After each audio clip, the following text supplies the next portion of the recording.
Merhaba, bu videoda oversize klasik raglan kazak yapımını anlatacağım. Dikişsiz bir kazak olacak. Yaka kısmından başlayacağız. Gövdenin altına kadar dikişsiz bir şekilde öreceğiz. Daha sonra kol kısmını da yine dikişsiz bir şekilde öreceğiz. Örgünün modeli Ravelry'de ücretsiz olarak bulunuyor. Adı Rumi Raglan, Jule Etterfield'ın tasarımı. Bağlantısını açıklama kısmına ekleyeceğim. Dileyen oradan da bakabilir. Şablonu birebir uygulamaya çalıştım ama ufak tefek değişiklikler oldu. Şablonda belirtilen ipin aynısını bulamadığım için şu şekilde bir ip kullandım. 50 gram 175 metrelik bir yumak bu. Ancak bu şablona göre ince bir ip. Bu yüzden ben çift kat kullandım. Yani 100 gram 175 metrelik bir ip kullanmış oldum. Siz de benzer ölçülerin çıkmasını istiyorsanız bu özelliklerde bir ip tercih edebilirsiniz. Benim ipim ince olduğu için 50 gramlık yumaklardan 11 adet kullandım. Ancak siz kalın bir ip tercih ederseniz yarı oranında düşecektir sayısı. Şiş olarak ise misinalı bir şiş kullandım. Dikişsiz bir kazak olacağı için misinalı şiş kullanmamız gerekiyor.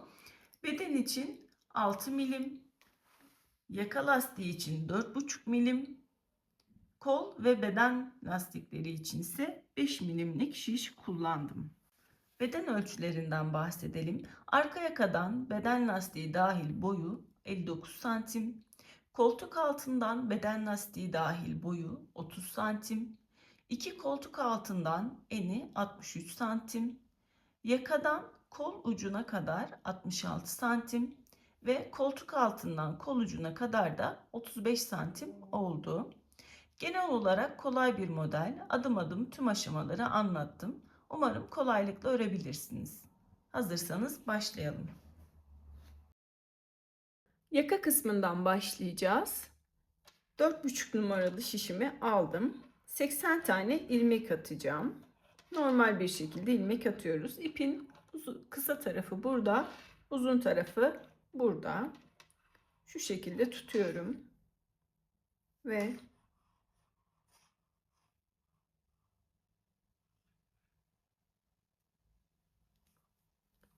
birinci ilmeğimi attım.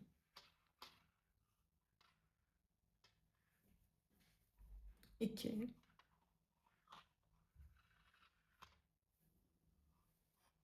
3,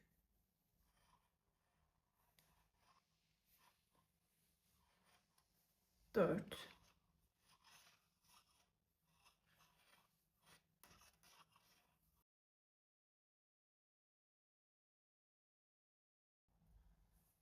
80 tane ilmeğimi attım. Şimdi dairesel olarak bir düz bir ters şeklinde örüp yaka lastiğimizi oluşturacağız. Buraya bir tane ilmek belirleyici takıyorum. Burası bizim başlangıç noktamız. Şimdi bir düz bir ters olacak şekilde sıra sonuna kadar örüyorum. Tekrar bir düz bir ters olacak şekilde sıra sonuna kadar örüp dairesel bir şekilde lastiği oluşturacağım. Lastiğimizin boyu 6,5 santim olacak. Örelim. Bir düz, sıradaki ters, sonra düz,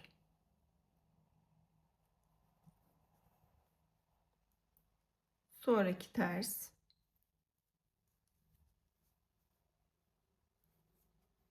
düz,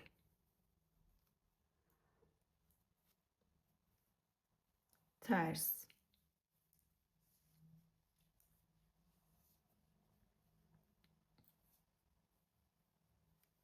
düz, ters. Hızlıca örüyorum.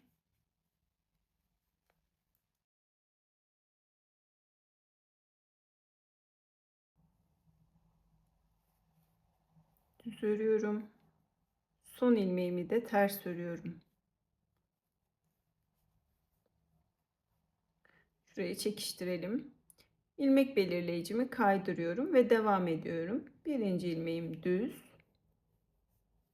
sonraki ters, Sıradaki düz. Sonraki ters. Bu şekilde 6,5 santim olana kadar yakamızı örüp gelelim. Yaka lastiğini ördüm. Bu şekilde oldu. Ve tekrar başlangıç noktasına geldim. Şimdi şişimi değiştireceğim. 6 numaralı şişle devam edeceğim. Önce bir sıra düz öreceğim. Hem şiş numaramı değiştirmiş olacağım, hem de işaret belirleyicilerimi yerleştireceğim. Nasıl yapacağız? 4'er ilmek raglan çizgilerine vereceğim. Arka ve önde 22 ilmek olacak. Kollarda 10'ar ilmek olacak. Toplamda 80 ilmek olacak. Uygulayarak gösterelim. 6 numaralı şişimi aldım. Şişi doğrudan ilmekleri kaydırarak yapmıyorum. Çünkü ilmeklerim dar. Şişe geçerken sıkıntı yaşarım. Bu yüzden örerek değiştireceğim. Başlangıç noktasına bir tane ilmek belirleyici taktım. 11 tane düz örüyorum.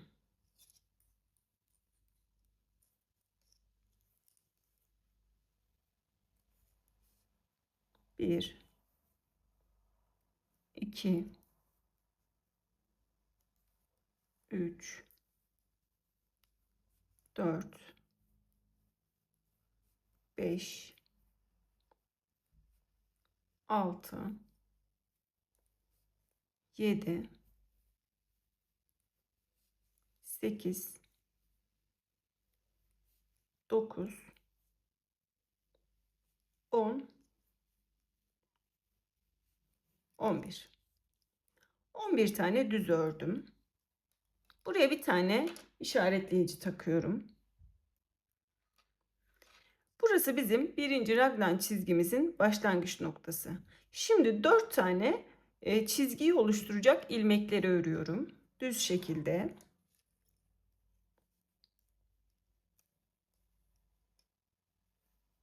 1 2 3 4. Buraya da bir tane işaretleyici takıyorum. Bu işaretleyicilerin yanlarında artırmalar yapacağız. Öyle düşünün. Şimdi 10 tane daha düz örüyorum. Burası omuz ve kol kısmımız olacak.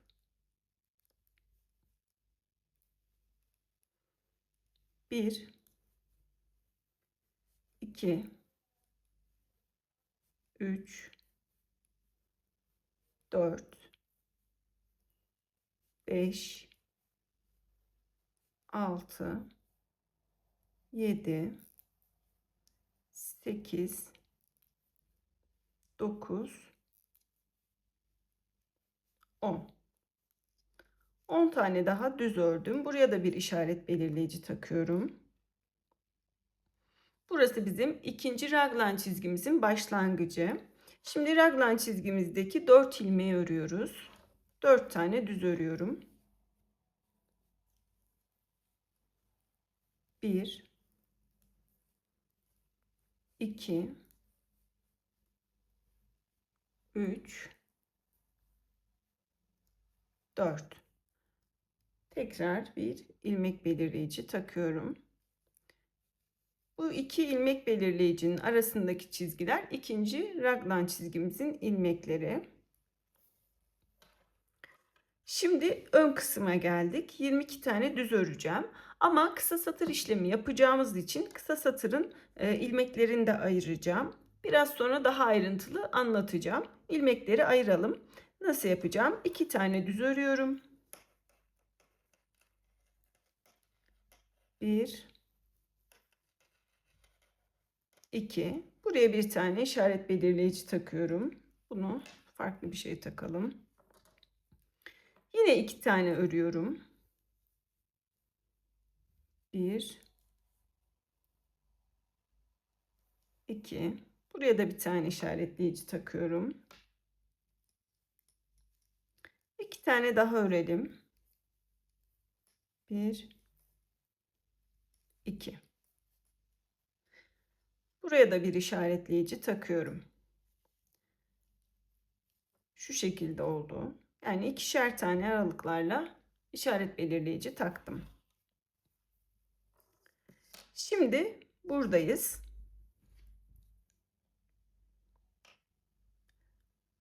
10 tane daha düz öreceğiz.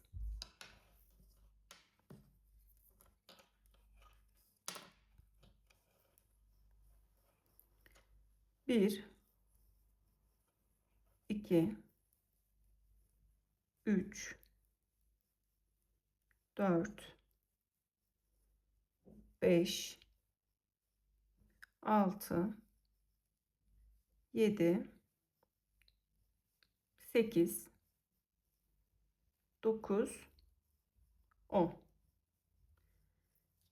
Şimdi şu da yaptığımız gibi ikişer tane aralıklarla yine işaretleyici koyacağım. Buraya bir tane takıyorum. Bunlar kısa satırlar için. 2 tane örüyorum. 1, 2. Yine bir işaretleyici takıyorum. 2 tane örüyorum. 1, 2. Buraya da bir işaretleyici takıyorum. Tekrar 2 tane örüyorum. 1, 2. Şimdi 3. raglan çizgimizin işaretleyicisini takacağız. Yani şuralara 1, 2, 3 tane işaretleyici taktık. 3. raglan çizgimizin işaretleyicisini takıyorum.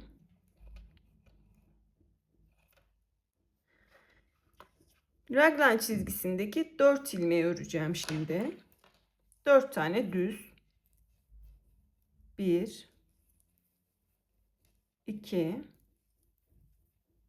3,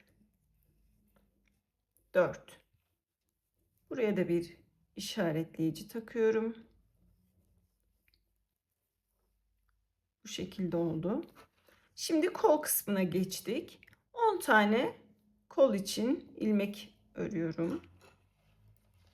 10 tane düz örelim. 1, 2,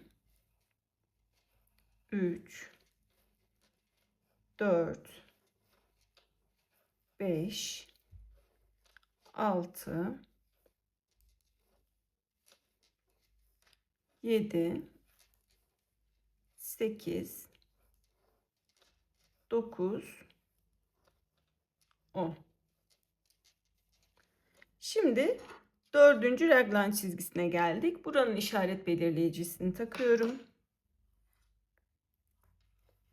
Ve 4 tane çizgi üzerindeki ilmeği örüyorum. 4 tane düz örelim. 1, 2, 3, 4. 4 tane ördüm. Buraya da bir işaretleyici takıyoruz. Şimdi arka taraftayız. Başlangıç noktasına kadar 11 ilmeğimiz kaldı. Bu 11 ilmeği de düz örüp başlangıç noktasına geliyoruz.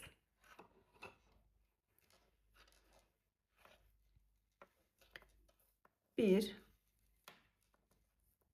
2, 3, 4, 5, 6, 7, 8, 9, 10, 11. Başlangıç noktamıza geldik. Ve şişimizi değiştirmiş olduk. Artık bu 4,5 numarayla işimiz yok.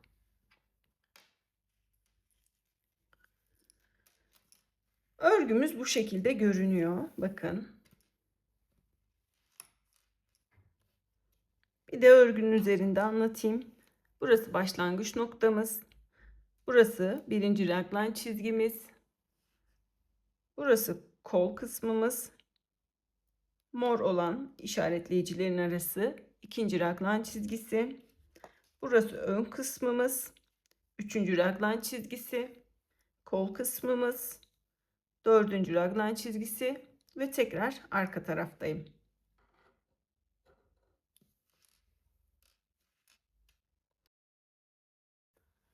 Yaka düşürme tekniği yapacağız.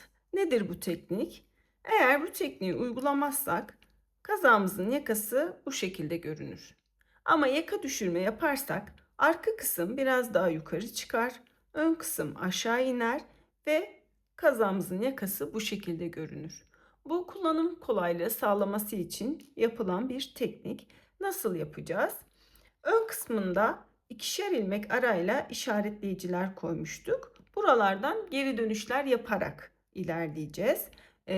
3 tur düz, 3 tur ters olmak üzere toplamda 6 tur yapacağız. Şema olarak da göstereyim.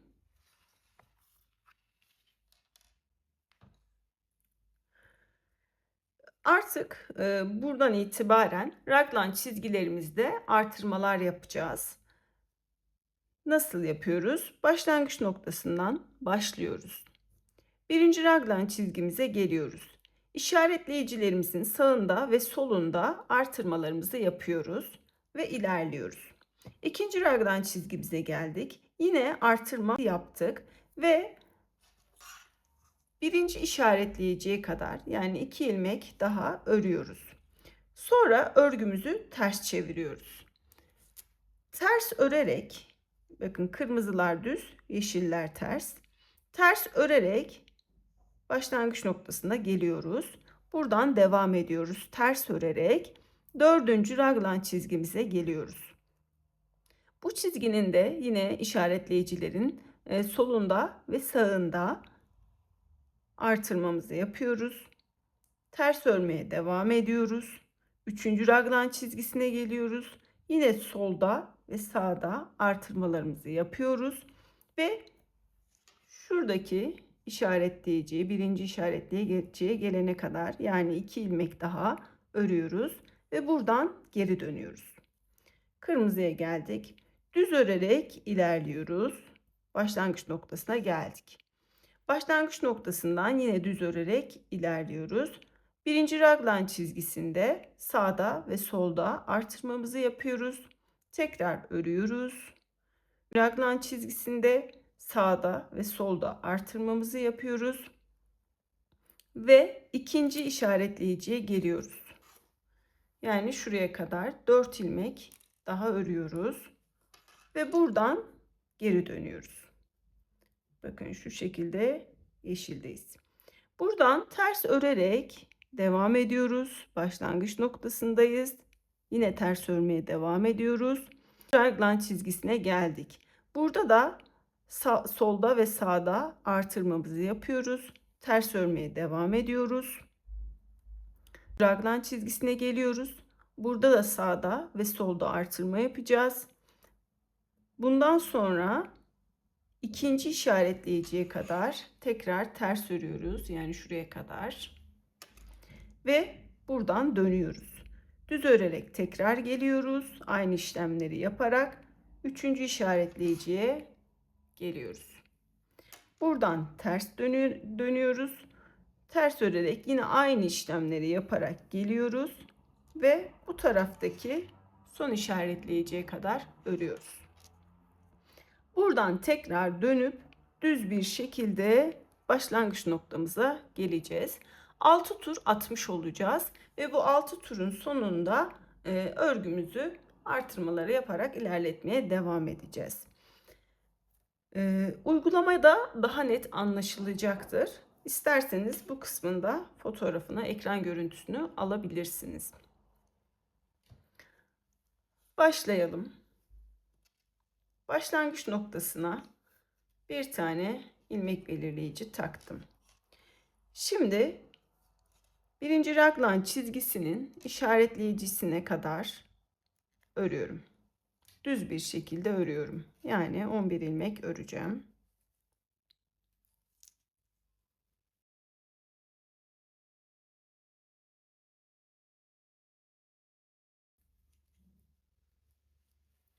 İşaretleyiciye geldim. Burada işaretleyicinin önünde bir tane sağa doğru artırma yapacağım. Nasıl yapacağım? Bakın şu arada ilmek, şuradaki ip var. Bu ipi şöyle alıyorum.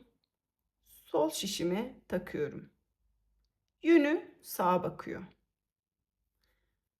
Ve buradan düz bir şekilde örüyorum.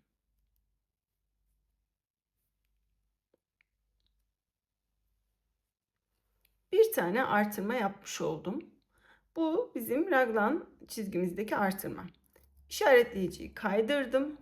4 tane düz örüyorum. Bu 4 ilmek çizgimizi oluşturacak. 2 3 4. İşaretleyiciyi de kaydırdım. Şimdi burada da sola eğimli yapacağım. Yine bu aradaki ipi alıyorum. Sol şişimin üstüne koyuyorum. Ama bu sefer bakın şöyle değil. İpi sola bakar şekilde koyuyorum. Bu şekilde. Ve arkadan şöyle bakın. Arkadan girip düz örüyorum. Birer tane artırma yaptım. Şurada ve şurada bir artırma yaptım. İkinci raglan çizgime kadar düz örmeye devam ediyorum.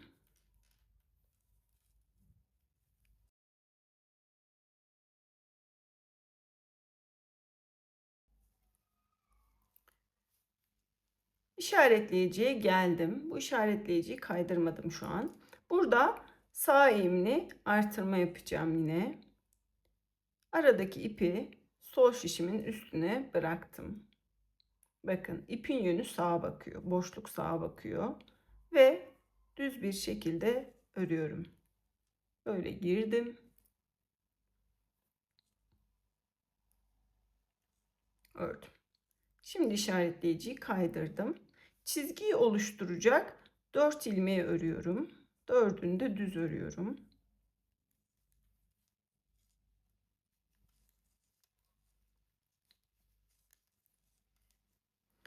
Dördünü de düz ördüm. İşaretleyiciyi kaydırdım. Şimdi burada da bir artırma yapacağım. Bu sola doğru bir artırma olacak. O yüzden aradaki ipin yönü sola bakacak şekilde sol şişime aldım. Ve şöyle arkadan girdim.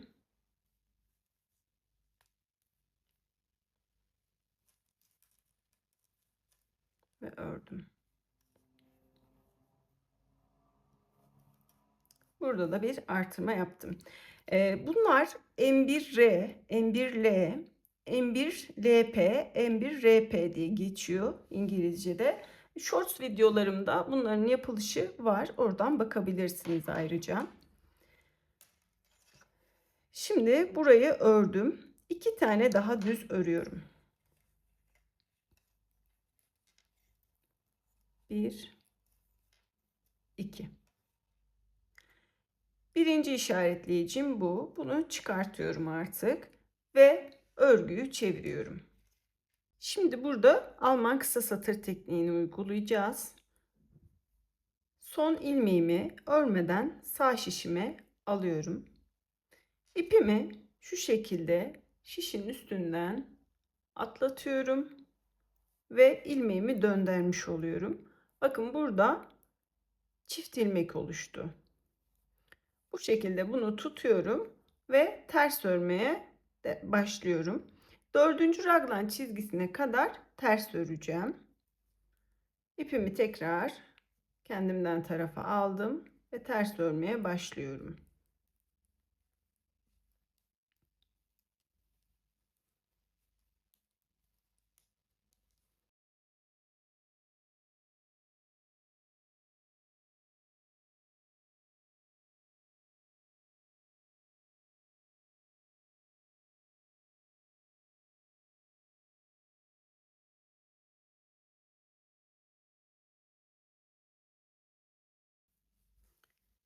Başlangıç noktasına geldim. Ters örmeye devam ediyorum.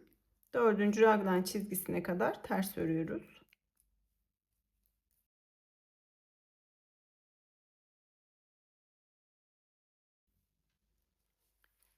Dördüncü raglan çizgisine geldim. İşaretleyiciyi kaydırmadan önce burada bir artırma yapacağım.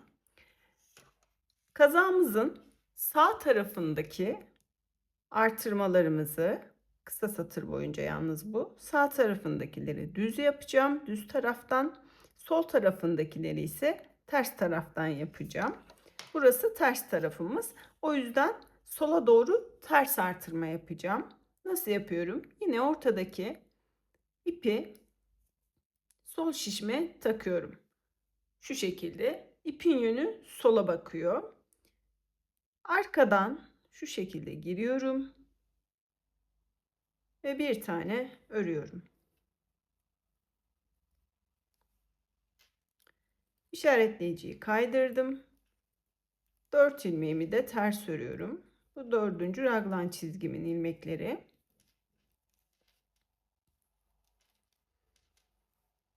İşaretleyiciyi kaydırdım. Burada da sağa doğru bir artırma yapacağım. Sağa doğru ters artırma. Yine aradaki ipi alıyorum. Sol şişime takıyorum. Bakın ipin yönü sağa bakıyor. Ve şu şekilde girip örüyorum.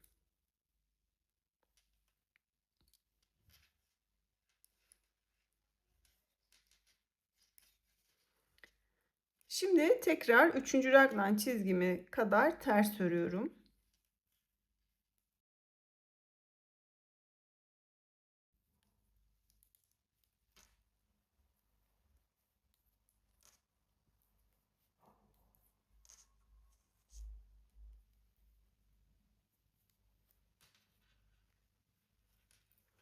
Üçüncü çizgime geldim. Buradayım. Şimdi burada da bir sola doğru artırma yapacağım. Aradaki çizgiyi şöyle koydum. Arkadan girerek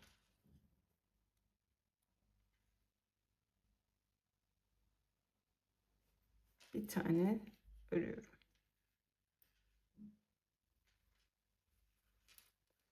İşaretleyiciyi kaydırdım. Aradaki 4 ilmeği de ters örüyorum.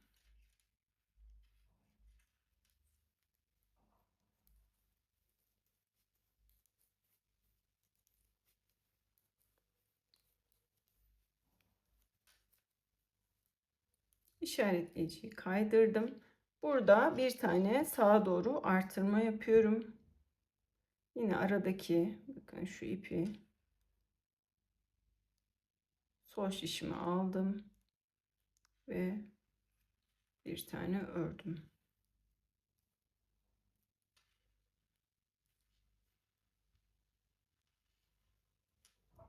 Düşürdüm.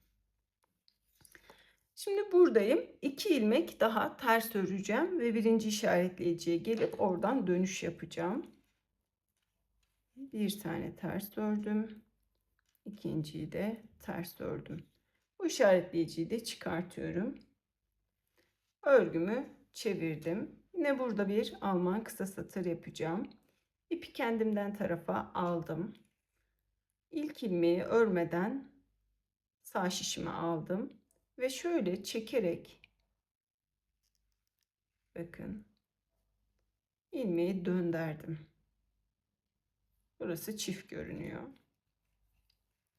2 tane oldu ve düz örmeye devam edeceğim. Şimdi buradaki çizgiyi de yaptık. Şuradayız. Buradan düz örerek devam edip yine aynı işlemleri yapacağım.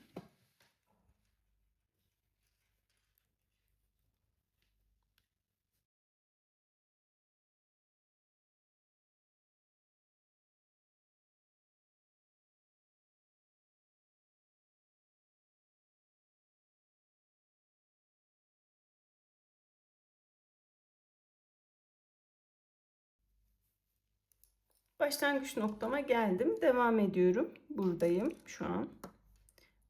Buraya aynı şekilde devam edeceğim. Aynı işlemleri yaparak.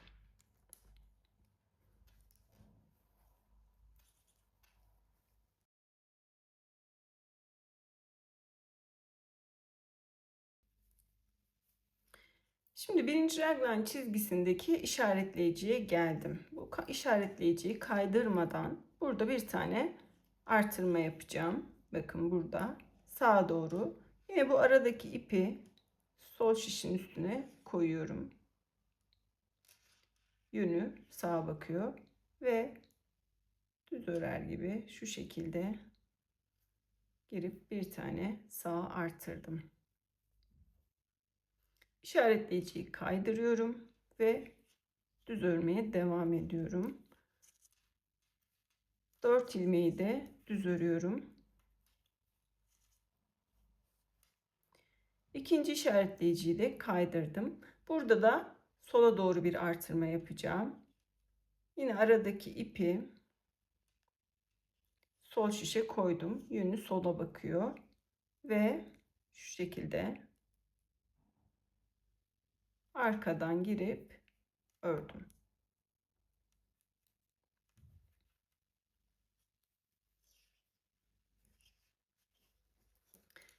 Burayı da artırdım. Devam ediyorum.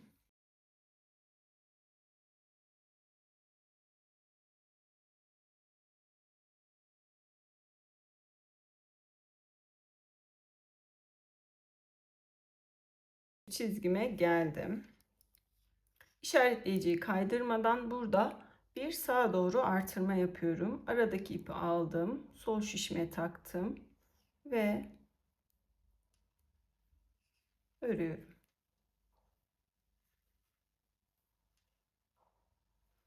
İşaretleyiciyi kaydırdım. 4 ilmeği de düz örüyorum.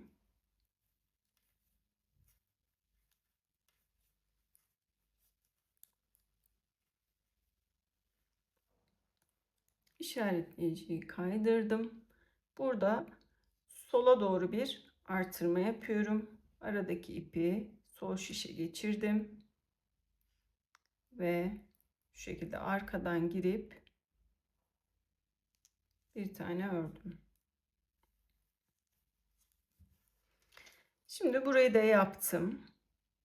Devam ediyorum. İkinci işaretleyiciye kadar, yani şuraya kadar birini çıkarmıştık. Düz örüyorum.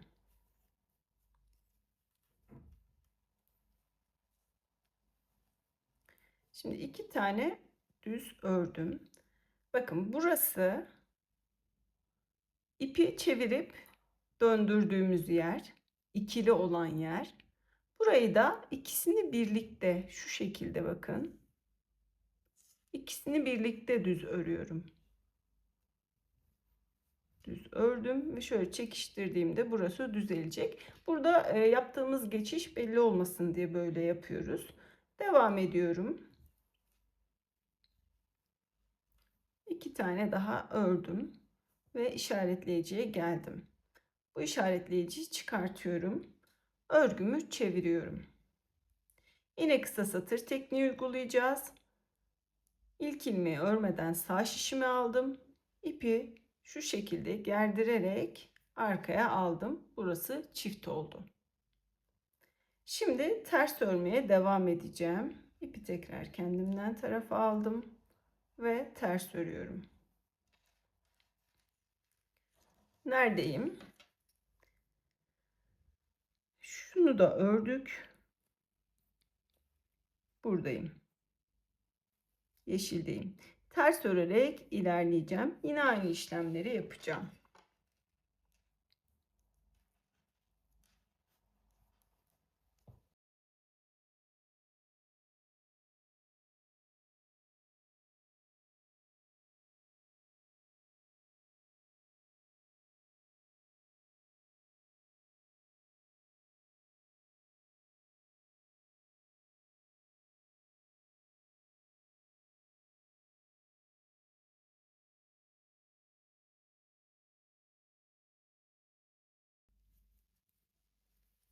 Başlangıç noktasına geldim.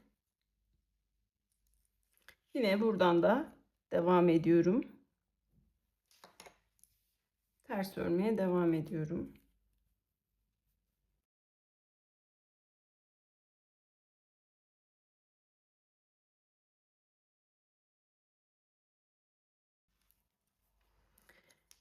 Dördüncü raglan çizgime geldim. Burada bir tane sola doğru ters artırma yapacağım.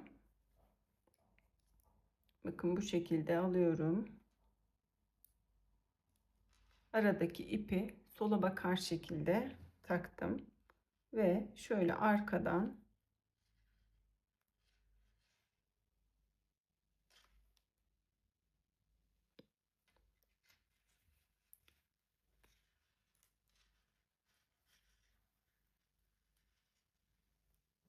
ördüm. İşaretleyiciyi kaydırdım. Ters örmeye devam ediyorum. 4 tane ters ördüm.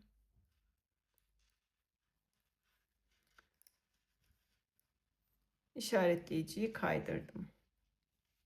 Burada da bir tane sağa doğru ters artırma yapacağım. Aradaki ipi sol şişime taktım. Sağa doğru bakıyor ve şu şekilde girip örüyorum.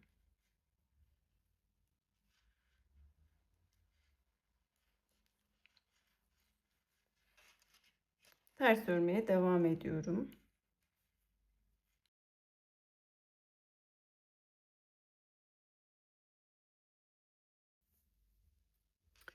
Üçüncü raglan çizgime geldim. Şuradayım. Bir tane daha sola doğru artırma yapıyorum. Ters. Şu şekilde taktım. Arkadan girdim.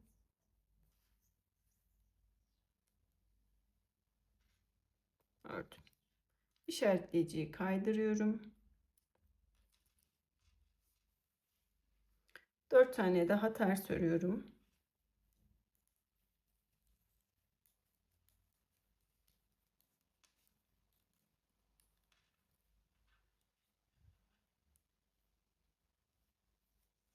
İşaretleyiciyi kaydırdım. Ben çift kat iple ördüğüm için biraz zor oluyor. Çünkü takılıyor arada.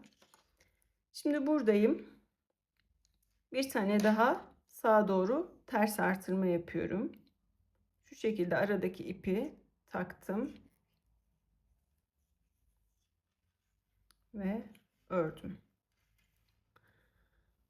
Devam ediyorum. Şu ikinci işaretleyiciye kadar ters öreceğim.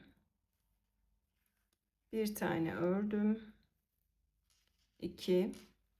Bakın nereye geldim? Şu ilmeği çevirip 2 tane ilmek yaptığımız yere geldim. Bu ikisini de birlikte ters örüyorum.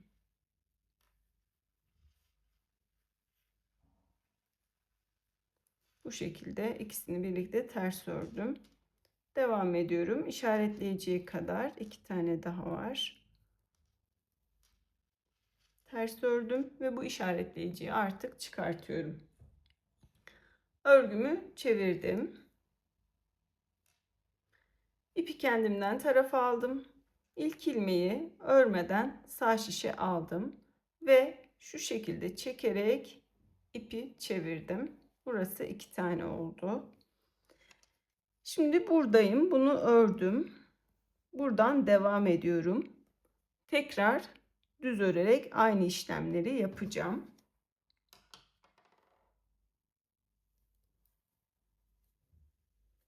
Düz örüyorum.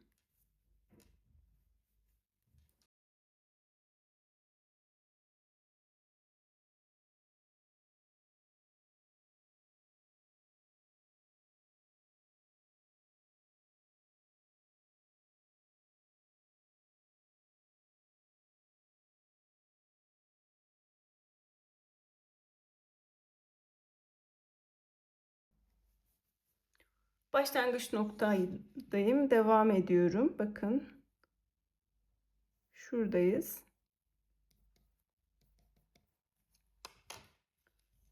Düz örmeye devam ediyorum.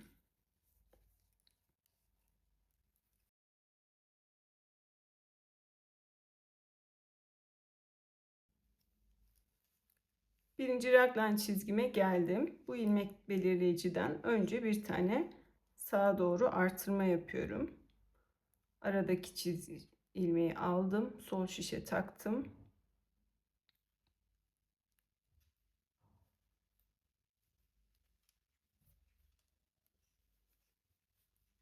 Ördüm. İşaretleyiciyi kaydırdım.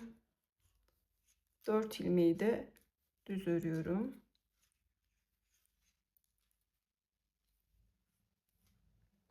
İşaretleyiciyi kaydırdım.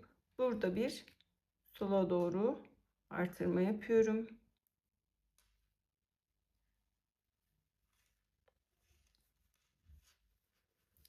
Örmeye devam ediyorum.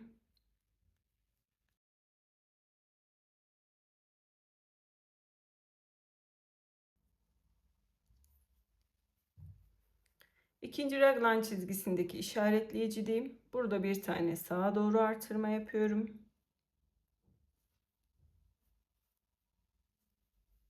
İşaretleyiciyi kaydırdım. 4 ilmeği de düz örüyorum.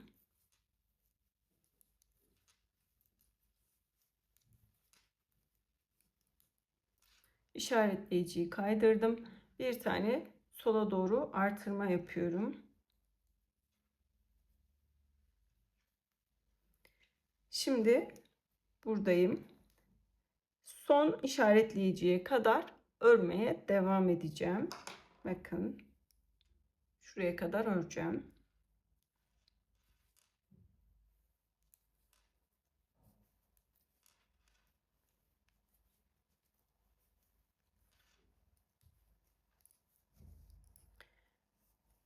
Burası yine çift ördüğümüz, yani çift çekip ipi çift hale getirdiğimiz ilmek. Bunu da ikisini birlikte örüyorum. 2 ilmeğim kaldı. Onu da örüyorum. İşaretleyiciyi çıkartıyorum ve örgümü çevirdim. Şimdi bunu da ördük. Buraya geldik. Son turdayım. En son yeşildeyim. Örgüyü ters çeviriyorum ve ters örerek yine aynı işlemleri yapıp buraya geleceğim. Devam edelim. İlk ilmeği örmeden sağ şişime aldım. İpi çekerek arkaya aldım ve burayı çift ilmek yaptım.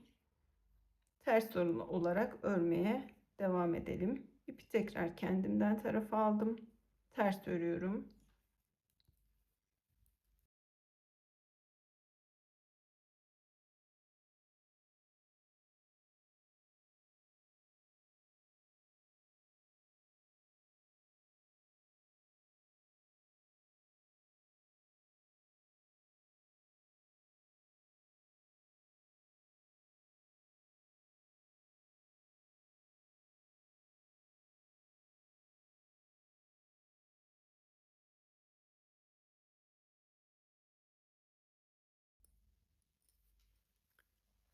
Tekrar başlangıç noktasındayım.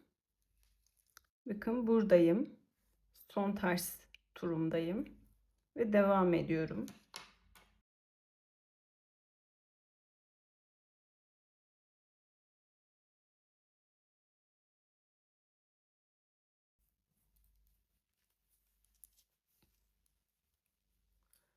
Dördüncü raglan çizgime geldim. Burada bir sola doğru ters artırma yapacağım. Aradaki ipimi aldım. Sol şişime taktım. Arkadan şu şekilde girip bir tane artırıyorum. İşaretleyicimi kaydırdım. 4 ilmeğimi de ters örüyorum.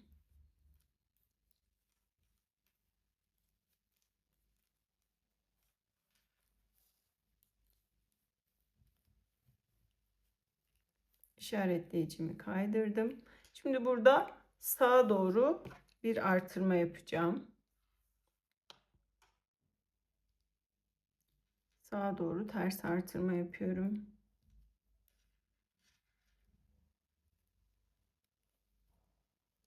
ters örmeye devam ediyorum.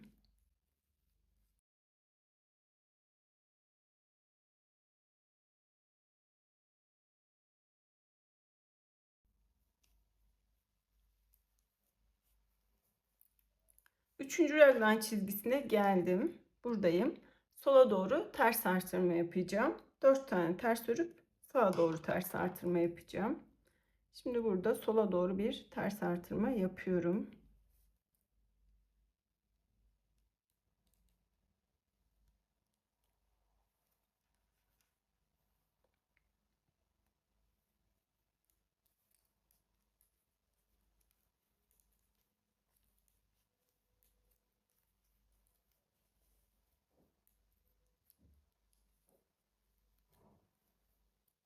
İşaretleyiciyi kaydırdım. Sağa doğru ters artırma yapıyorum.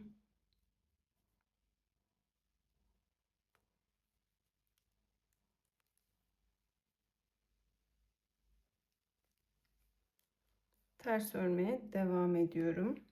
Neredeyim? Buradayım. Son işaret belirleyicime kadar ters örüyorum. Yani buraya kadar.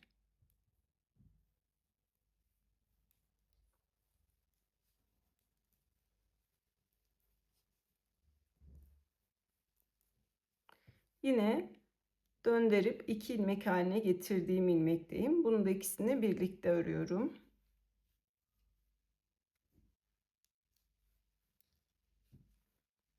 İki tane daha ördüm ve işaretleyicime geldim. Bunu da çıkartıyorum. Artık bununla işimiz bitti. Örgüyü çeviriyorum. Şimdi buradayım. Son düz turumu yapıp başlangıç noktasına geleceğim ve kısa satır işlemimi tamamlamış olacağım. Tamamını düz örüyorum. İlk ilmeği örmeden aldım. İpi kendimden tarafa aldım önce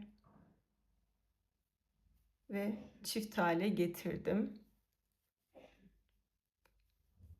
Düz olarak örüyorum.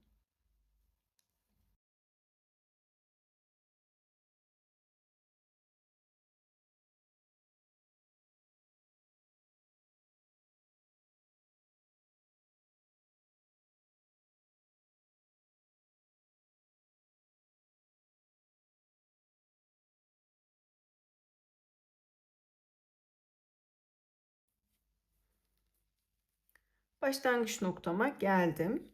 Böylece kısa satır işlemlerimiz tamamlandı. Bakalım.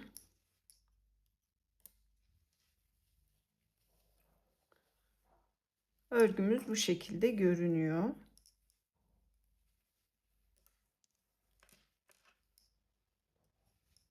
Arkada şöyle bir uzunluk oluştu. Ön daha kısa.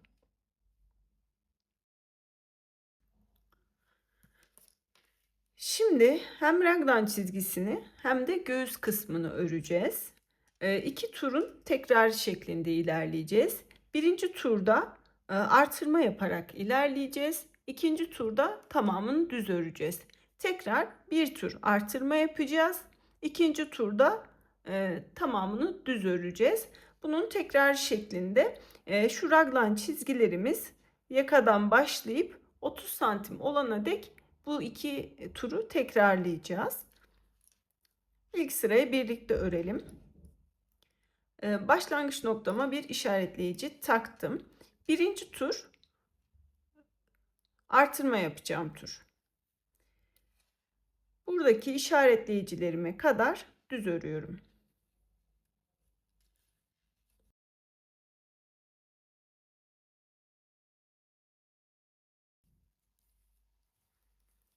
Şimdi birinci raglan çizgime geldim.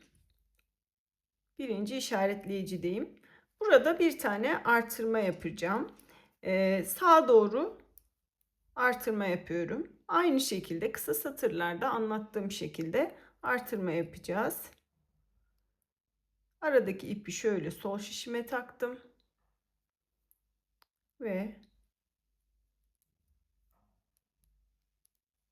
şu şekilde girerek Bir tane düz ördüm. Artırma kısımları hep aynı. İlmek belirleyicimi kaydırdım. Aradaki 4 ilmeği de düz örüyorum.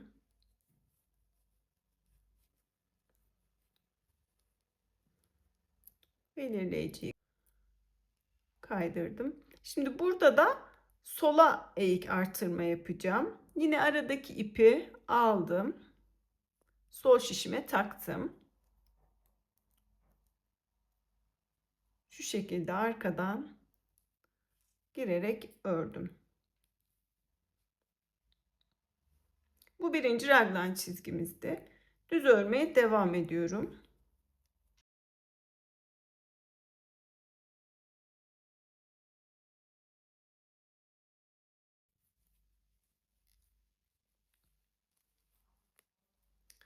İkinci raglan çizgisine geldim. Burada da ilk önce bir sağ eğik artırma yapıyorum. Şu şekilde sol şişime taktım.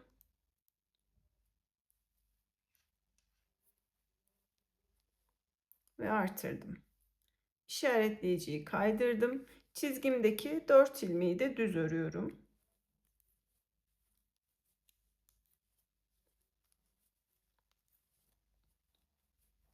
İşaretleyiciyi kaydırdım.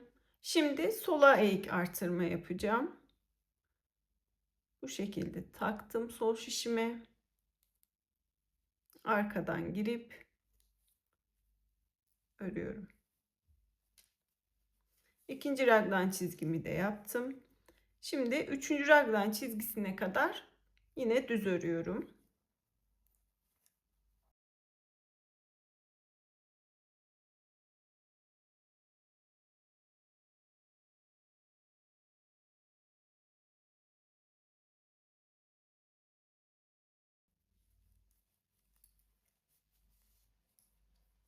Üçüncü raglan çizgisine geldim.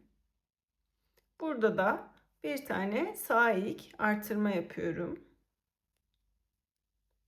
Bu şekilde taktım.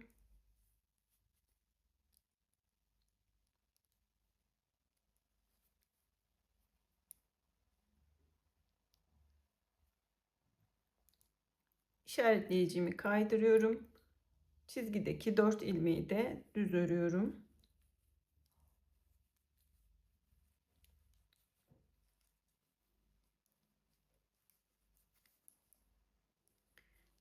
İşaretleyiciyi kaydırdım. Burada da yine sola eğik artırma yapacağım.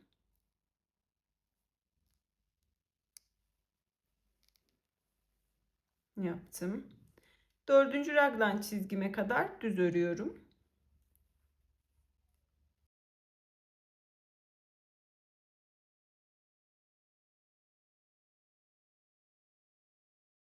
Dördüncü raglan çizgime geldim. Burada da sağ eğik artırma yapıyorum.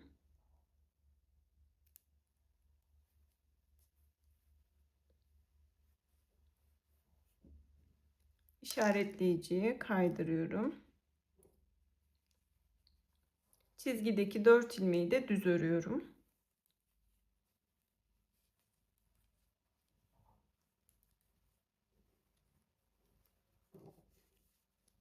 İşaretleyiciyi kaydırdım. Burada da sola eğik artırma yapıyorum.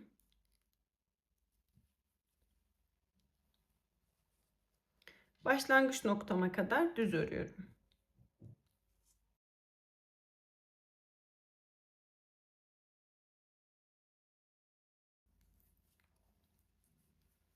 Başlangıç noktama geldim. Birinci turumuz bu şekilde olacak her seferinde. Birinci turda artırma yapıyoruz. İlk önce M1R yani sağa doğru eksi artırma. İkincisinde M1L sola doğru artırma yapıyoruz. Bütün çizgilerden bu işaretleyicilerden önce ve sonra bu işlemi yapıyoruz. Birinci tur bu şekilde olacak. İkinci turda da tamamını düz öreceğiz. Şimdi ikinci tura geçtiğimde ben hangi turda olduğumu karıştırmamak için şöyle yapıyorum. Buraya 2 tane işaretleyici takıyorum. Birinci turdayken birini çıkartıyorum bir tane. İkinci turu örerken 2 tane işaretleyici takıyorum. Böylece sıramı karıştırmamış oluyorum. Yani örgünüzü bıraktığınızda unutabilirsiniz. Artırma sırasında mıydım, düz örme sırasında mıydım diye. Bunu karıştırmamak için bu pratik bir yöntem. Şimdi ben ikinci turdayım. 2 tane işaretleyiciyi taktım ve tüm sıra boyunca ilmekleri düz öreceğim.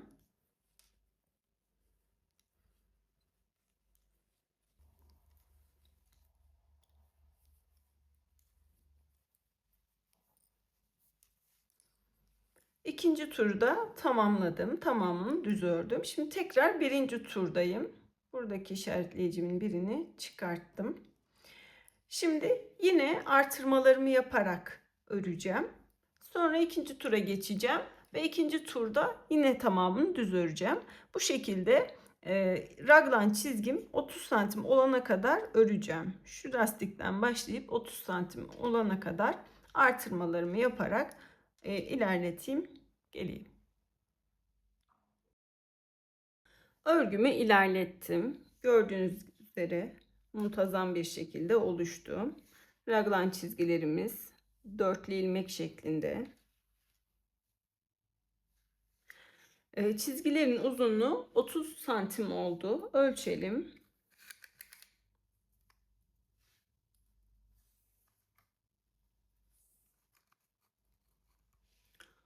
Gördüğünüz üzere 30 santim olana kadar ördüm.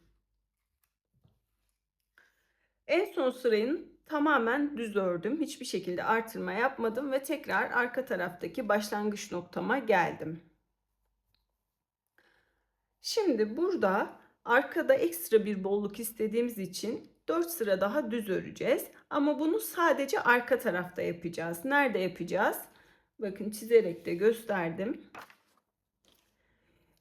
Şurası birinci raglan çizgimizin olduğu belirleyiciler. Burası da dördüncü raglan çizgimizin olduğu belirleyici. Bakın şuradan şuraya. Sadece bu iki çizgi dahil arka tarafta 4 sıra düz öreceğiz. Ön tarafta ve kollarda örmüyoruz. Nasıl yapacağız? Başlangıç noktasından başlayacağız. Birinci raglan çizgisine kadar buradaki ilmekler de dahil düz öreceğiz. Sonra örgüyü çevireceğiz ve ters örerek dördüncü raglan çizgisine geleceğiz. Buradaki ilmekler dahil. Sonra tekrar örgüyü çevireceğiz. Düz örerek birinci raglan çizgisine geleceğiz. Sonra tekrar ters örerek dördüncü raglan çizgisine geleceğiz. Ve en son örgüyü çevireceğiz. Düz örerek başlangıç noktasına geleceğiz. Böylece 4 sıra düz örmüş olacağız. Başlamadan önce ilmek sayılarımı da söylemek istiyorum. Benim arka tarafta raglan çizgileri hariç 82 ilmeğim oldu. Ön tarafta da 82 ilmeğim oldu. Kollarda çizgiler hariç yine 70 ilmeğim oldu. İki kolda da çizgilerle birlikte toplamda 320 tane ilmeğim oldu. Şimdi düz örgülerimizi yapmaya başlayalım. Arka tarafta başlangıç noktasındayım. Buraya bir ilmek belirleyici takalım. Birinci raglan çizgisine kadar buradaki ilmekler de dahil düz örüyorum.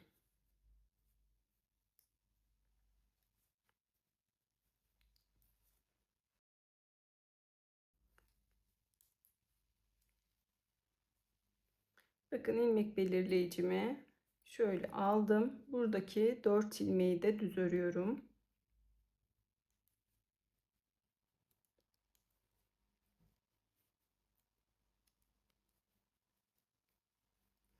Dört ilmeği de düz ördüm.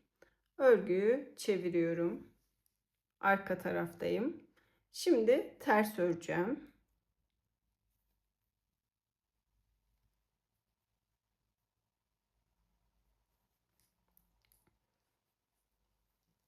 Dördüncü raglan çizgisine kadar çizgideki ilmekler dahil ters örüyorum.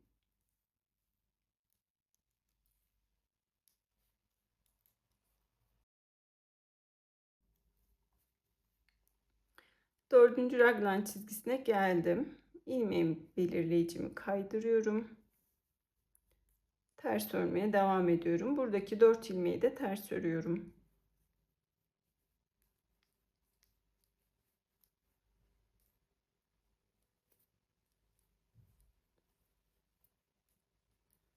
Ters ördüm. Örgümü çeviriyorum.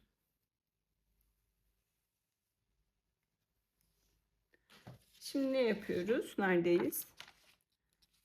Şunu ördük. Bu yeşili de ördük. Şimdi kırmızıdayız. Tekrar birinci raglan çizgisine kadar düz öreceğiz. Devam edelim. Örgüyü çevirdim. Birinci raglan çizgisine kadar düz örmeye devam ediyorum.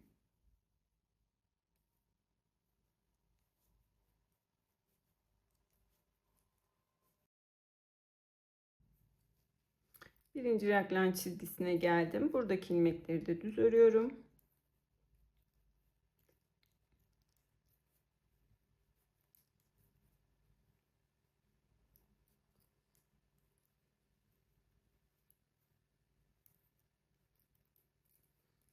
Örgüyü çeviriyorum. Şimdi şu kırmızıyı da ördük. Buraya geldik. Tekrar yeşildeyiz. Dördüncü raglan çizgisine gideceğiz. Ters olarak, tamamen ters olarak öreceğiz. Sonra tekrar düz örüp başlangıç noktasına gelip tamamlayacağız. Devam edelim. Örgüyü çevirdim ve ters örmeye başladım.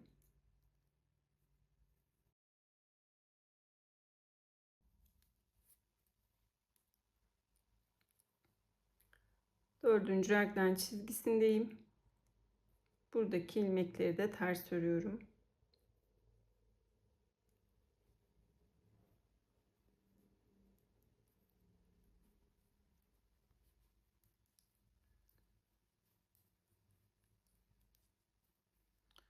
Örgüyü çeviriyorum. Son turdayım. Buradaki kırmızı çizgide başlangıç noktasına kadar geleceğim. Ondan sonra bitecek. Düz örüyorum.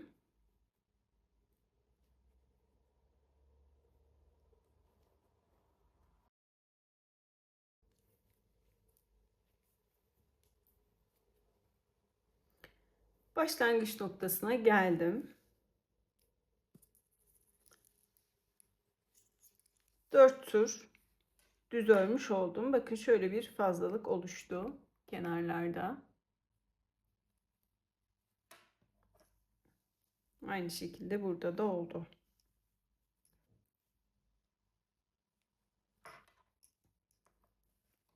Şimdi kol ilmeklerini ayıracağız ve gövde örmeyi göstereceğim. Şimdi kol ilmeklerimizi ayıracağız. Arka tarafta başlangıç noktasındayım. Birinci raglan çizgisine kadar düz öreceğiz.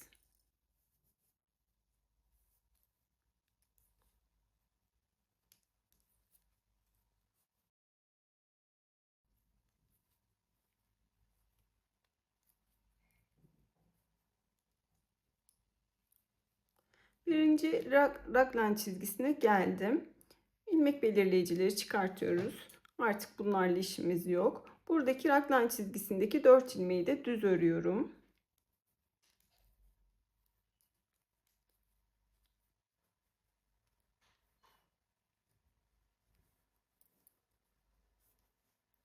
Buradaki ilmeği de çıkarttım. Şimdi kol ilmeklerini harici bir ipe ya da varsa ekstra bir kabloya alacağız. Nereye kadar alacağız? İkinci raglan çizgimizdeki şu ilmeğe kadar alacağız. Yani buradaki 70 ilmeği farklı bir ipe alacağız. Şöyle bir iğne ve ip yardımıyla buradaki ilmekleri geçiriyorum.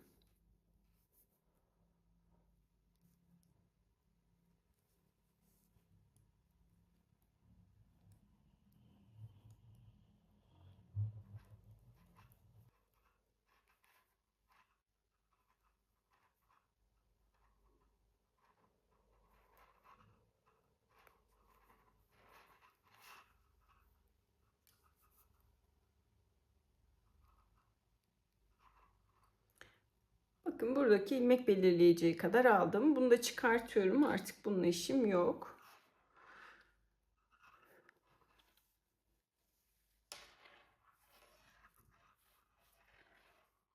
Şu şekilde kolumuzu bağlıyoruz ve ilmeklerimizi güvenceye alıyoruz.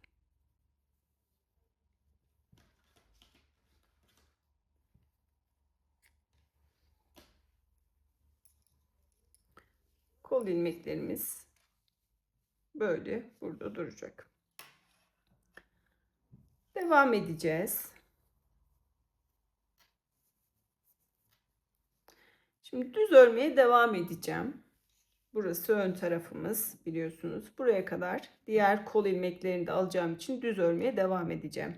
Ama burada bir bağlantı sağlamam lazım. Bunun için ekstra ilmek atacağım. 12 tane ilmek atacağım. Nasıl atıyorum? İpi şöyle baş parmağıma doladım. Bir tane daha doladım. Bu şekilde. Alttaki ipin altından, üstteki ipin üstünden şu şekilde bir tane ilmek attım. Burayı çok sıkıyoruz. Arada boşluk oluşmasın. 1. Tekrar atıyorum. Alttaki ipin altından, üsttekinin üstünden. 2.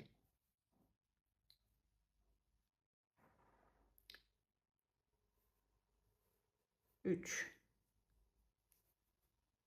Bakın. Şu şekilde doladım. Alttakinin altından, üsttekinin üstünden. 4.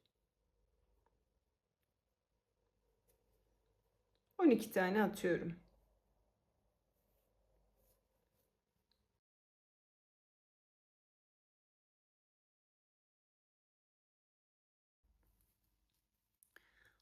On iki tane ilmeğimi attım. Diğer şişimi alıyorum ve düz örmeye devam ediyorum. Şimdi burayı biraz daha sıkı tutuyoruz ki arada boşluk oluşmasın.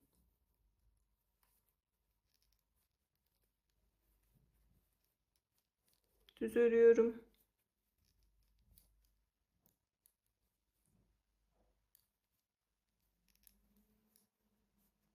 Bunu da çıkarttım, artık ihtiyacımız yok.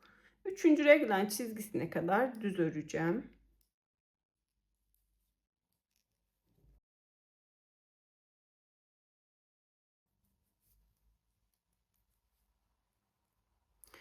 Üçüncü reglen çizgimize geldik. Buradaki ilmekleri de düz örüyoruz.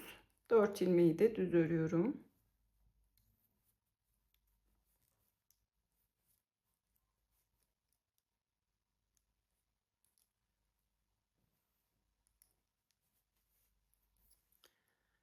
Son ilmek belirleyiciyi de çıkarttım.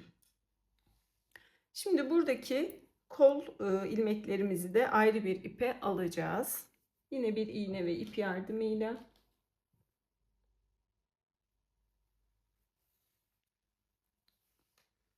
şu şekilde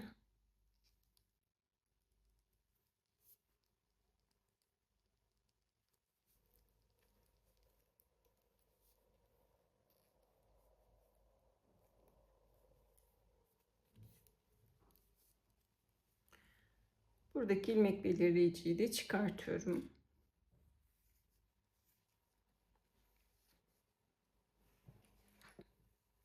İpi bağlıyoruz.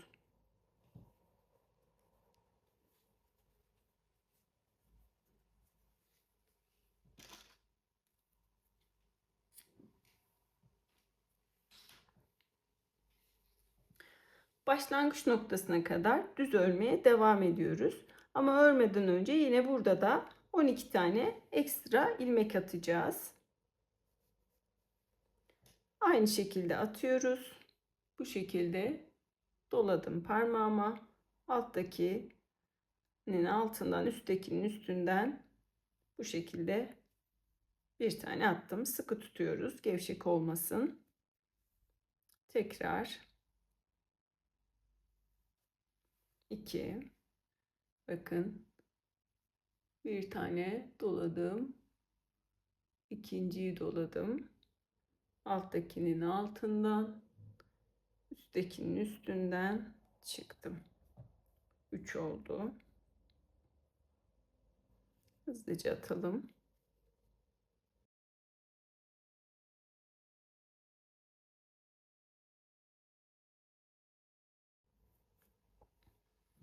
...12 tane attım. Diğer şişimizi alıyoruz ve düz örmeye devam ediyoruz. İlk ilmeği biraz daha sık ördüm.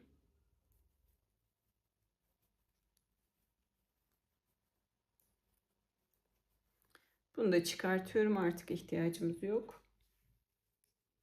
Başlangıç noktasına kadar düz örüyorum.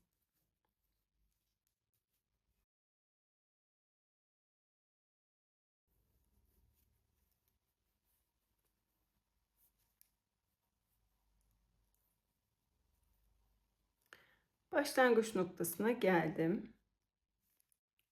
Kollarımızı ayırmış olduk. Nasıl göründüğüne bakalım.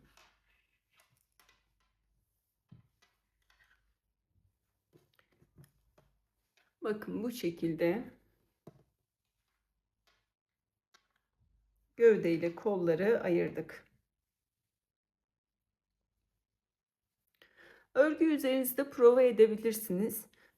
Buna göre ne kadar sizin ölçülerinize uymuş mu uymamış mı görebilirsiniz. Şimdi gövdeyi öreceğiz önce. Düz bir şekilde istediğimiz uzunluğa gelene kadar gövdeyi öreceğiz. Şablonda 51 santim diyordu. Ben 51 santime kadar öreceğim. Ondan sonra 8 santimde bir lastik öreceğiz. Düz bir şekilde dairesel örelim. İlk sırayı birlikte örelim ki şu koltuk altında aldığımız ekstra ilmeklerin nasıl örüldüğünü de göstereyim. Ondan sonrası da zaten dümdüz, farklı bir şey yapılmadan örülecek. İlk sırayı birlikte örelim. Başlangıç noktama ilmek belirleyicimi taktım. Düz bir şekilde örüyorum.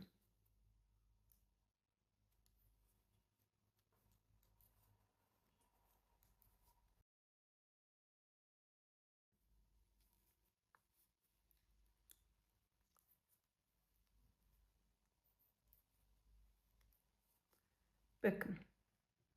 Fazladan attığım ilmeklere geldim. Şimdi bunları düz öreceğim ama bakın ilmeklerimin yönü ters.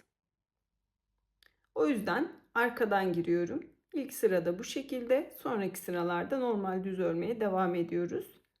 Arkadan girip düz örüyorum. Şu şekilde arkadan.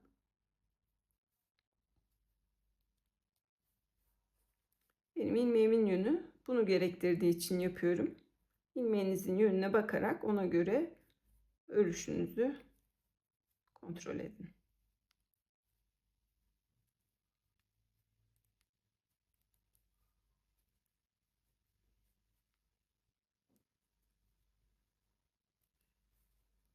Bakın.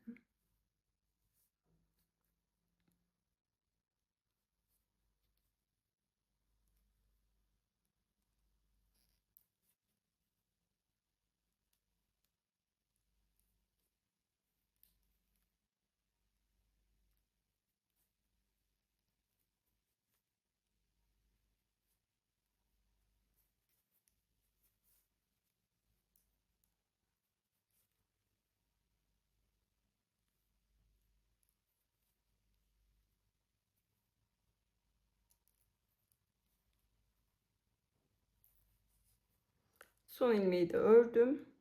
Tekrar aynı şekilde düz örmeye devam ediyorum.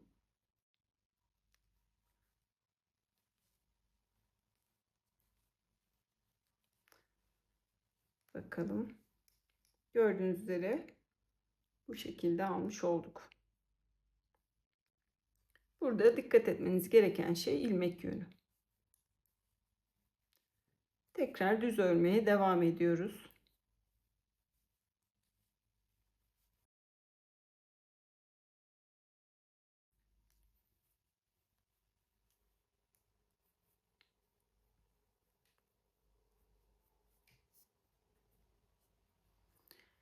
Diğer kol altına kadar geldim. Yine burada da arkadan girerek düz örüyorum. Biraz bu tarafı sıkın. Boşluk oluşmasın. Ve arkadan giriyorum. Ve düz örüyorum.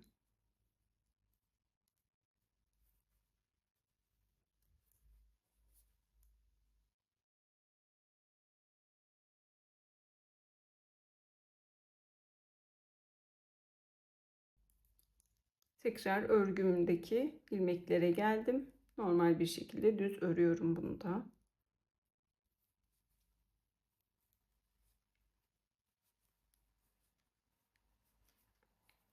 Bu şekilde görünüyor. Örgümüzü dairesel şekilde düz örerek ilerletelim. 51 santime kadar örüp gelelim. Örgümü ilerlettim. Yakadan başlayıp uca kadar 51 santim olana dek ördüm. Ölçüyü buradan başlayarak aldım. Siz lastik payında düşünerek kendi bedeninize göre uzunluğunu ayarlayabilirsiniz. Şimdi lastik örmeye başlayacağız. Ama şişimizin numarasını değiştireceğiz. 5 numaralı şişle öreceğiz. Kol ve beden lastiklerini 5 numarayla öreceğim. Ben şişimi değiştirdim. Lastiğe geçmeden önce 5 numarayla bir sıra daha düz öreceğim. Bunu geçiş sırası olarak düşünebilirsiniz. Şimdi 5 numaralı şişle bir sıra daha düz örgü örüyorum. Başlayalım. Başlangıç noktasındayım ve düz örmeye başlıyorum.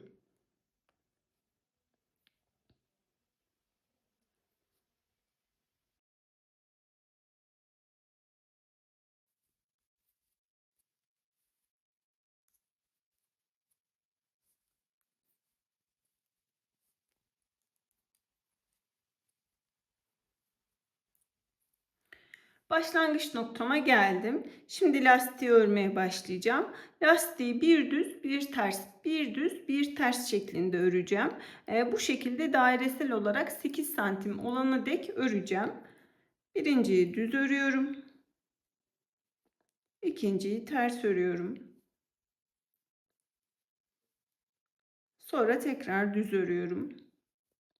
Tekrar ters örüyorum. Düz, ters. Bu şekilde bir düz bir ters olarak 8 santim örelim. Ondan sonra lastik kapamayı göstereceğim. Lastiğimi ördüm. Şu şekilde. 8 santim olana dek ördüm ve tekrar başlangıç noktama geldim. Şimdi kapamayı göstereceğim. Lastiğin çevresini 3 kere dolayabilecek şekilde ip ayırıyoruz. Yani şöyle.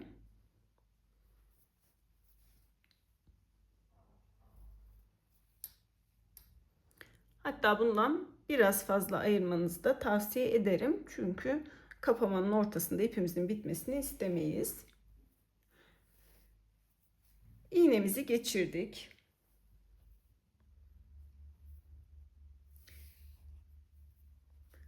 Başlangıç noktasındayım.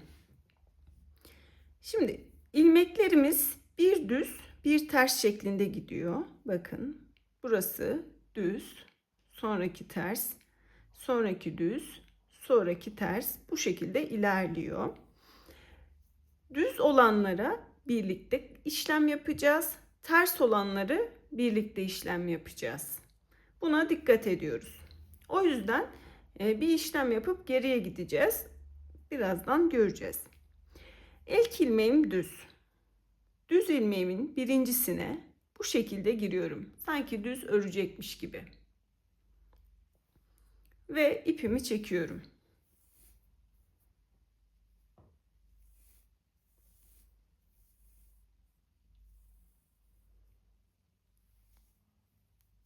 Burayı biraz sıkalım. Bunu düşürdüm. Şişimden düşürdüm. Şişimden düşürdüğüm ilmek düzdü. Sıradaki ters, sonraki düz. Düz ilmekle işlem yapacağım için İlkini düzle işlem yaptım. İkinciyi de düzle yapmam gerekiyor. Bu ters ilmeği atlıyorum. Sonraki düz ilmeğe geçiyorum. Buna şu şekilde iğnemi geçirdim. Ve çekiyorum.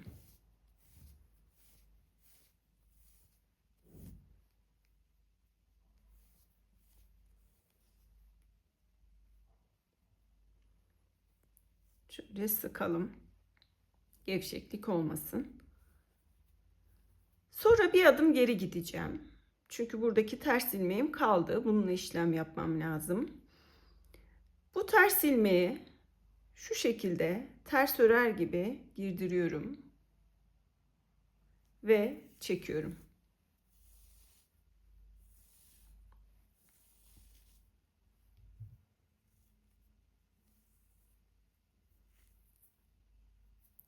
Şimdi bu ters ilmeği de şişimden düşürdüm. En son şişimden düşürdüğüm ilmek ters. Yine ters ilmekle işlem yapmam gerekiyor. Sıradaki ilmeğim düz. Bunu atlıyorum. Sonraki ters. Bununla işlem yapacağım. Şöyle yapıyorum. Arka tarafı çeviriyorum. İki ilmeğin ortasındaki boşluktan iğnemi girdirdim. Ve şöyle oldu. Sonra bu ters ilmeğe şöyle hatta göstereyim. Şu şekilde girip arka taraftan iğnemi çıkartıyorum.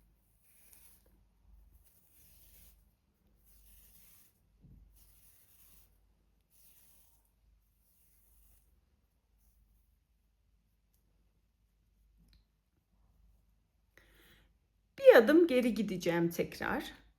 Ne vardı burada? Düz. Bunu nasıl öreceğim? Yine düz örer gibi giriyorum.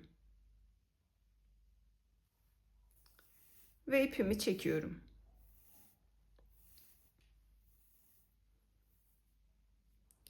Bu ilmeği de şişimden düşürdüm. Şişimden en son düşürdüğüm ilmek düz. O yüzden düzle işlem yapacağım. Sıradaki ters. Bunu atlıyorum. Sonraki düz. Düze geçiyorum.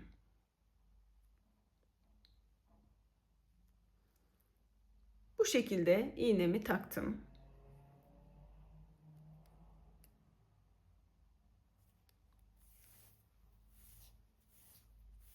İpi çekiyorum.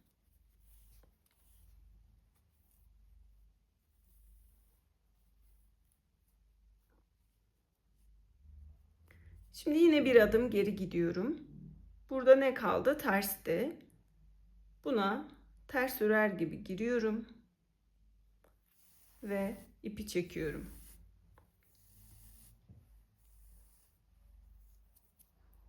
Bunu da şişimden düşürdüm. Şişimden düşürdüğüm son ilmek ters. O yüzden tersli işlem yapacağım. Sıradaki düz. Bunu atlıyorum ve diğerine geçiyorum. Bu ters. Buna ne yapıyordum? Arka taraftan iğnemi girdiriyorum. İki ilmeğin arasından girdi. Şu şekilde ters ilmeğe girdirip arkadan çıkartıyorum.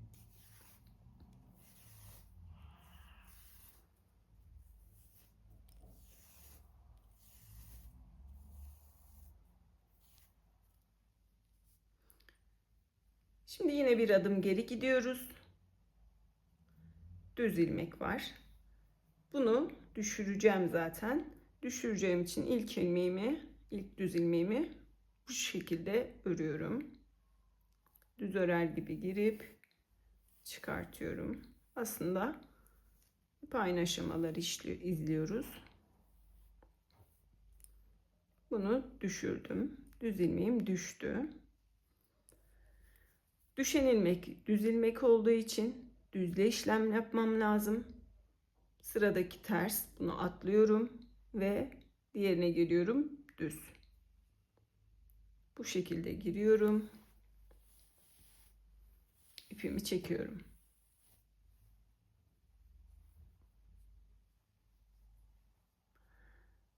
Bir adım geri gidiyorum. Ters öreceğim.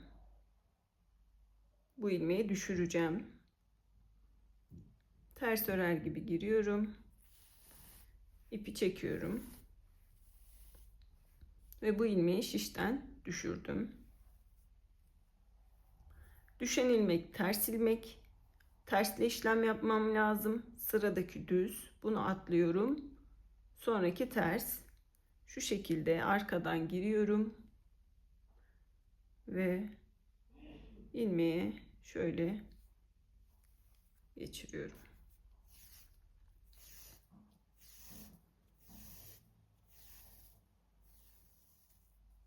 İpi çektim. Sıradaki ilmek, bir adım geri gidiyorum, düz. Yani hep aynı işlemi yapıyoruz. İki düzü birlikte, iki tersi birlikte kapatıyoruz. Şu şekilde oluşacak ilmek. Lastiğimizin kenarı. Tamamını göstermeyeceğim. Aynı tekrarı yaparak ilerleyebilirsiniz. Bu şekilde lastik kapamamızı da yapmış olacağız. Gövdeyi tamamlayacağız. Sonra kol kısmını anlatacağım. Şimdi kol kısmına geldik. Ben bir tanesini ördüm. Bu şekilde eksiltmelerimi yaparak tamamladım. Diğer kolu da birlikte örelim. En son gövdeyi örmeden önce kol ilmeklerimizi şu şekilde bir ipe ayırmıştık. Görüntüsü şu şekilde oldu. Şimdi buradaki ilmekleri 6 numaralı şişimize alalım. İpi çözüyoruz.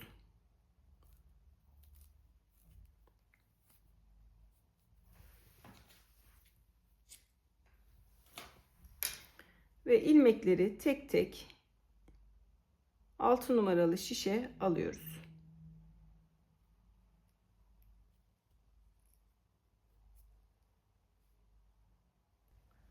İlmeklerimi şişime topladım. 70 tane ilmeğim var. Anlatacağım kısım sol kol. Ona göre dikkat edin. Diğer kolda da aynısını yapacağız. Bir fark yok. Şimdi 12 tane ekstra ilmek atmıştık koltuk altına, hatırlarsanız. Buradan 12 tane ilmek çıkartacağım. Bir de arkada bolluk olması için 4 sıra fazladan örmüştük. Bakın şu boşluk, o 4 sıranın boşluğu. Buradan da 4 tane ilmek çıkartacağım. Yani 12 artı 4, 16, 70 de şişimde var. 86 tane ilmeğim olmuş olacak.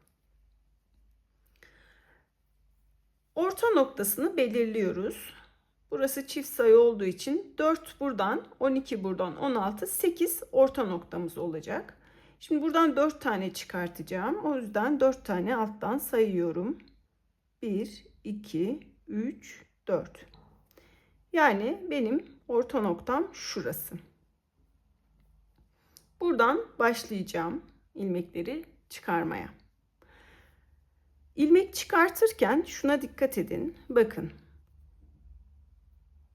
Buradaki örgümüzün devamından çıkartacağız. Şu aradaki boşluğa batmayın.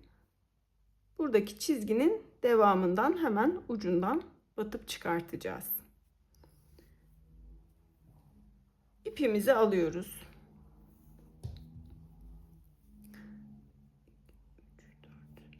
Şuradan bir tane girdirdim. İpi şöyle koydum.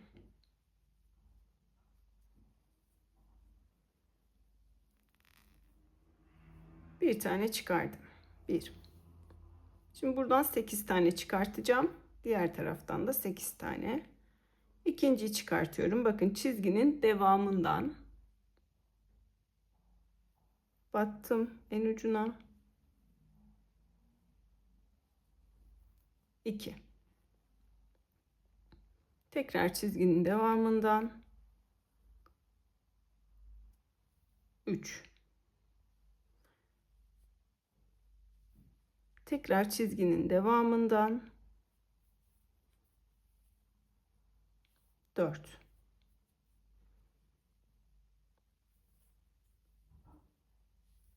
5, 6,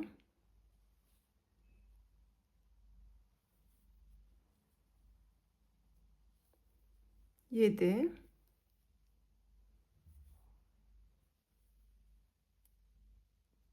8 tane çıkarttım. Burası bizim başlangıç noktamız. Şimdi tekrar şu tarafa kadar düz öreceğim. Yani bu şişimdeki 70 ilmeği düz öreceğim. Ama bakın, ben buradan direkt düz örmeye başlarsam şöyle ortada bir tane boşluk oluşacak. Bu boşluğun oluşmaması için buraya bir tane ilmek çıkartacağım tam ortasından. Ama sonraki sırada bunu eksilterek azaltacağım ilmeği.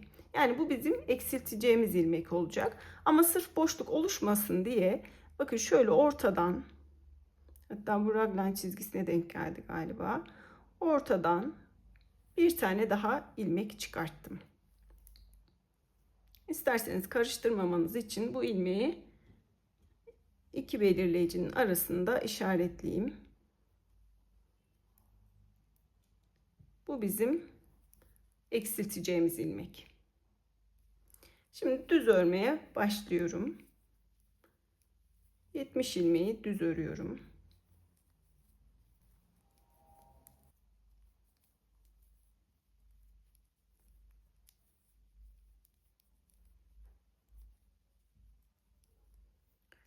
...70 ilmeği ördüm. Şimdi ilmek çıkartacağım. Burası bolluk olması için ördüğümüz 4 ilmek. Şimdi buradan çıkartacağım. Şuraya bir tane batacağım. Ama yine bakın burada bir boşluk oluşacak. Bu boşluğun oluşmaması için şuraya, orta kısma bir tane fazladan ilmek çıkartacağım. Sonra bunu eksilteceğim. Yine buraya bir işaretleyici takayım karıştırmamanız için. Şuraya fazla bir ilmek çıkartıyorum. Bakın çıkardım. Bunu eksilteceğim daha sonra. Şimdi 4 ilmeğimi çıkartıyorum. 1, 2, 3, 4. 4 tane çıkarttım. Aşağıda ördüğümüz, fazladan attığımız ilmeklere geldim. Buradan da çıkartacağım. 4 tane kalmıştı. 8'ini burada çıkarttık. 4 tane kaldı. Şimdi yine buradan ilmeğimi 1, 2, 3, 4 tane çıkartacağım. Ama buraya battığımda yine ortada bir boşluk oluşuyor. Buraya da fazladan bir ilmek çıkartıp daha sonra eksilteceğim. Onu da işaretleyeyim.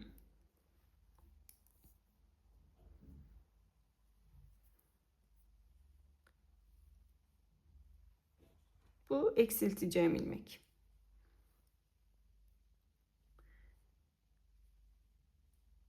Şimdi ilmeğimi çıkartıyorum. Birinciyi bakın şu hizadan batıyorum ve birinciyi çıkarttım. İkinciyi çıkartıyorum. 2. Bakın hizadan devam ediyorum. Üçüncüyü çıkarttım. Bakın yine buradan devam ediyorum. Dördüncü ilmeği çıkarttım ve başlangıç noktama geldim. Burası kol ilmeklerimin orta noktası. Buraya bir tane başlangıç noktası olduğu için işaret belirleyici taktım. Şimdi düz öreceğiz. Burası bizim birinci sıramız. Düz örüyorum. Şu eksilteceğim ilmeğe kadar düz örüyorum.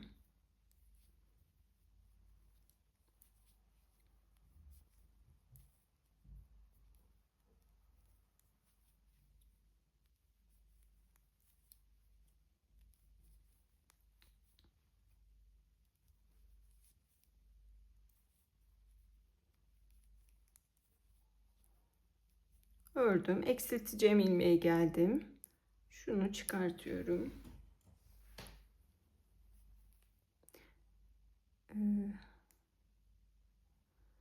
Şimdi hatta son ördüğümü buradan söktüm geri. Affedersiniz. Çünkü bununla bunu eksilteceğim. Şu şekilde sağ eğik ikisini birlikte girip eksiltiyorum. Yani buradaki 7 ilmeği ördüm. Eksilteceğim ilmekten bir önceki ilmeğe kadar ördüm. Bir önceki ilmekle eksilteceğim ilmeği birlikte örüp eksilttim. Bu biraz daha koltuk altında kalsın diye böyle yaptım. Yani bu taraftaki ilmekle de eksiltebilirsiniz tabii ki. Bunu eksiltmiş oldum. Devam ediyorum. Şimdi yine buraya kadar düz bir şekilde öreceğim.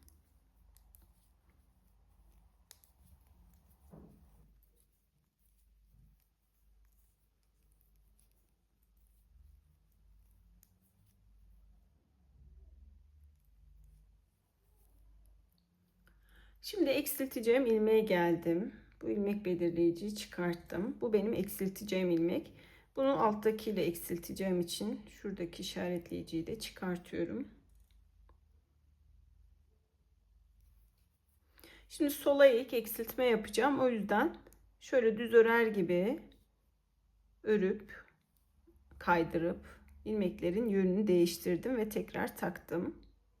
Ve ikisini birlikte bu şekilde ördüm. Bir tane eksilttim. Şimdi buradaki 4 tane çıkardığım ilmeği örüyorum.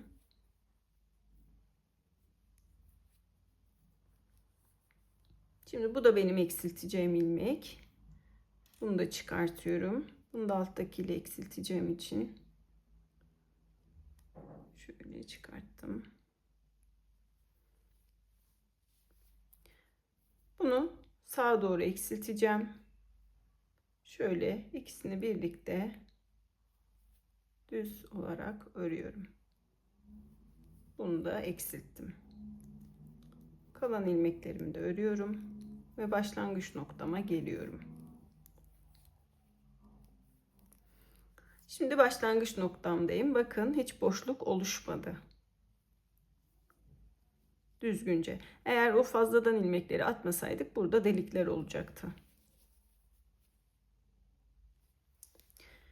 Şimdi bu benim birinci sıramdı. Ne yapacağım? 5 sıra öreceğim. 6. sırada eksiltme yapacağım. Şu şekilde kolda göstereyim. 5 sıra öreceğim, 6'da eksilteceğim. 5 sıra öreceğim, 6'da eksilteceğim. Buraları işaretledim eksilttiklerimi.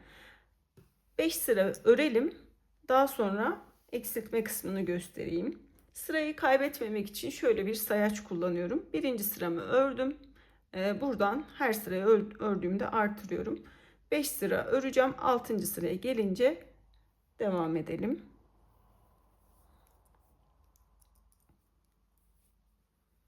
5 sıra boyunca hiçbir işlem yapmıyoruz. Tamamını düz örüyoruz.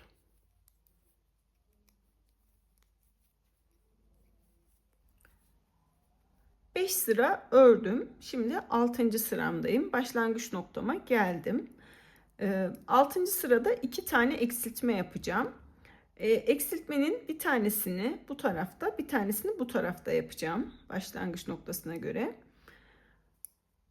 Şimdi başlayalım. 2 tane düz örüyorum. 1 2. Burada bir tane eksilteceğim. Sağ eğik eksiltme yapacağım. Eksiltmelerimin şu başlangıç noktasına bakıyor olması lazım. Yani şöyle şu şekilde duracak. Bu taraftayken sağ eğik yapacağım. Bu taraftayken sola eğik yapacağım ki bu üçgen şeklinde dursun. Sağ eğik yapacağım. Nasıl? İkisini birlikte düz öreceğim. İkisine girdirdim ve düz ördüm. Sonra 4 ilmek kalana kadar bu başlangıç noktasına 4 ilmek kalana kadar düz öreceğim. Düz örmeye devam ediyorum.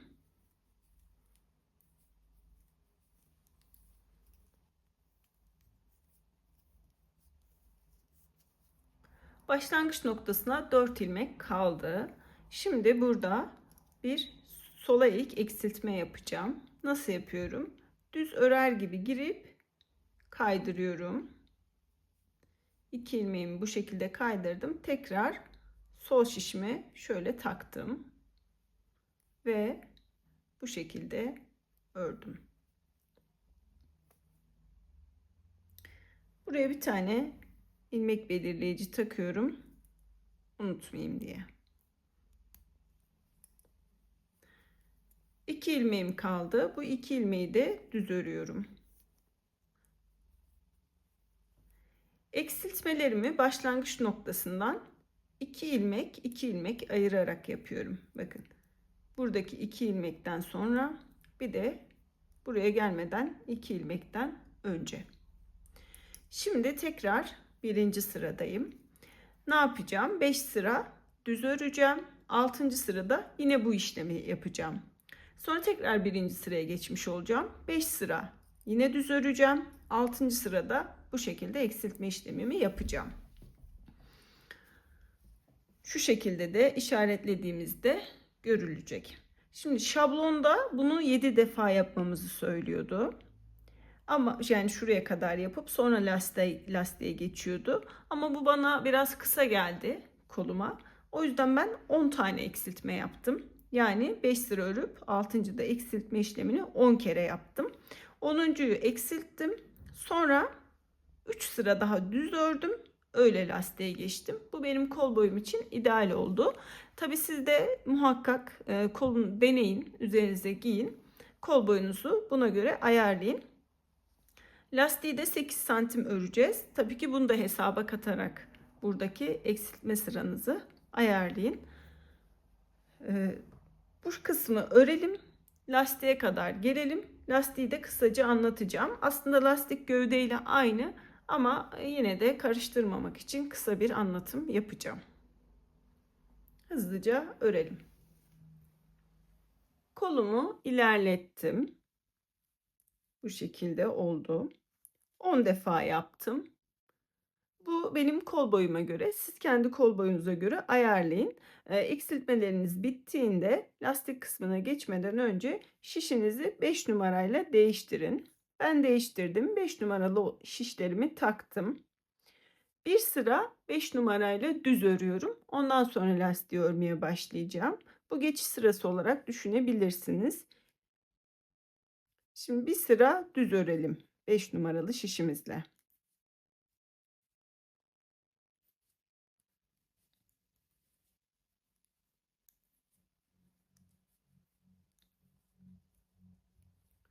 Tekrar başlangıç noktama geldim. Şimdi lastiği örmeye başlayacağım. Bir ters bir düz şeklinde öreceğim. İlk ilmeğimi düz örüyorum.